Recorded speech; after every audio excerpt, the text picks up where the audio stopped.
أول مرة نبدأ مغامرة في ساحة معركة، هو إيه اللي بيحصل؟ احنا هنا في جنوب أرض الفيروز، والقائد اللي قدامك ده واحد من فرسان كيميت العظماء. أرض الفيروز؟ إحنا في سينا؟ الله، أنا طول عمري نفسي أروح سينا. قائد؟ يعني مش ملك من ملوك كيميت؟ هنا كان لسه قائد وبس، تقدر تقول وزير للملك منتحتب الرابع، آخر ملوك الأسرة ال11.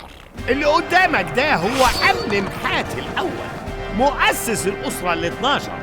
والحملة دي كانت جزء من حملات كتير قام بيها أمنمحات لتأمين الحدود والحصول على الأحجار اللازمة للبناء في كيميت. حملة معاه فيها 10,000 جندي. يعني احنا هنشوف آخر ملوك الأسرة ال11؟ لا يا كنوز، حدوتة أمنمحات ما انتهتش، دي لسه بتبتدي.